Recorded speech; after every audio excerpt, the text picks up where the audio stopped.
Jamais sans la grâce, une dévotion matinale qui vous connecte à la pensée de Dieu et vous donne la provision du ciel au quotidien.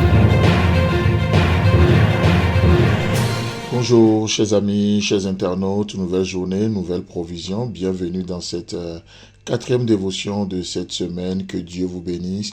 Père, nous t'adorons, nous te bénissons.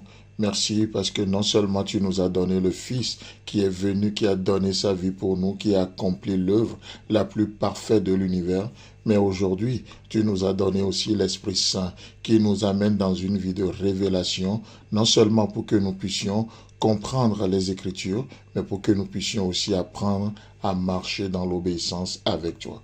Alors bénis ce temps, bénis cette dévotion en ton nom précieux Jésus. Amen. Alors, chers amis, chers internautes, nous continuons notre partage ce matin, toujours dans Actes chapitre 1, le verset 4. Je nous le lis dans la version Louis II. Là, il est écrit: comme il se trouvait avec eux, bien sûr, il est question de Jésus-Christ, il leur recommanda de ne pas s'éloigner de Jérusalem, mais d'attendre ce que le Père avait promis, ce que je vous ai annoncé, leur dit-il. Amen. Alors, s'il y a une chose très intéressante que nous disons, que nous voyons, c'est que la Pentecôte, c'est le jour où la promesse est devenue une réalité. Et une chose qui est très claire pour nous, c'est de voir que Dieu tient toujours à ses promesses. Dieu tient toujours à ses paroles. Aucune de ces bonnes paroles prononcées à notre sujet ne sera restée sans effet. Elles s'accompliront toutes au nom puissant de Jésus. Parce que Dieu veille sur sa parole. Amen.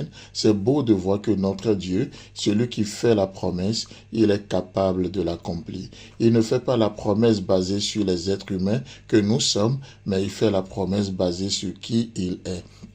Il s'engage dans tout ce qu'il dit, parce que ce qu'il dit, c'est ce qu'il fait. Ce qu'il a déclaré, c'est ce qu'il accomplit. Amen. Et Dieu tient toujours à ses promesses. La promesse devient une réalité. Mais une chose sur laquelle j'aimerais attirer notre attention ce matin, c'est de voir que les méthodes et les voies que Dieu utilise ne nous appartiennent pas. Parfois, les méthodes que Dieu utilise, à notre avis, seront moins orthodoxes que ce que nous pensons. Mais, comme le déclare la Bible, ces voies ne sont pas nos voies et ces pensées ne sont pas nos pensées, n'est-ce pas? Autant les cieux sont élevés au-dessus de la terre, autant ces pensées sont élevées au-dessus des nôtres. Alors combien de fois parfois nous sommes choqués ou nous restons dans l'incompréhension devant les voies de Dieu? Devant les voies de Dieu. Mes chers amis, chers internautes, la chose la plus intéressante, la chose la plus importante, c'est pas que nous comprenions, que nous soyons d'accord avec les méthodes de Dieu, mais c'est juste que nous lui faisons confiance, que pour savoir que le cœur qui a fait la promesse, c'est un cœur d'amour. C'est un cœur d'amour. Et vous voyez, donc, ce qui fait que, même s'il nous semble parfois que la promesse tarde, qu'est-ce que nous pouvons faire? Nous sommes appelés à l'attendre.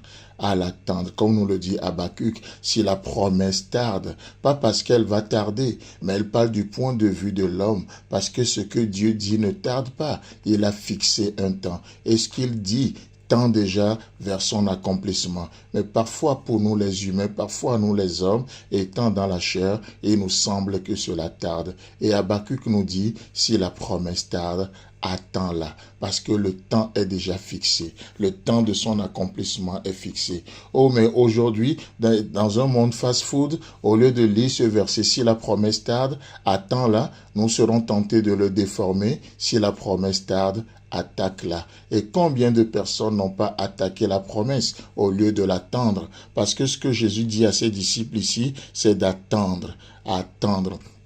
Ne soyez pas agités, mais patientez. La promesse n'est pas l'appel n'est pas d'attaquer la promesse, mais c'est de d'attendre son accomplissement. Et vous savez, il y a Abraham dans les Saintes Écritures qui va, au lieu d'attendre la promesse faite par Dieu, Abraham va décider d'attaquer la promesse. Abraham va décider d'aider Dieu. Et au lieu d'avoir cette bénédiction qui a été promise, qui est Isaac, nous allons faire face à Ismaël. Pourquoi? Parce que l'homme Un homme, au lieu d'attendre la promesse, a décidé de l'attaquer, a décidé d'aider Dieu.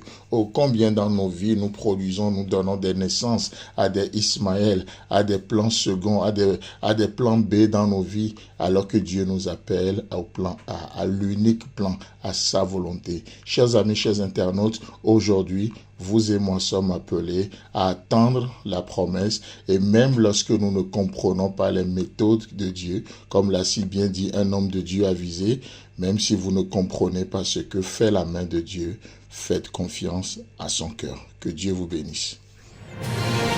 Si vous avez aimé cette émission, parlez-en à vos amis. Parlez-leur du message de la grâce et de ce qu'il fait dans vos vies. Pour un sujet de prière, une question ou pour devenir partenaire, contactez-nous au 00229 94 75 80 20. Que Dieu vous bénisse et à la prochaine. En attendant, pensez avec Dieu.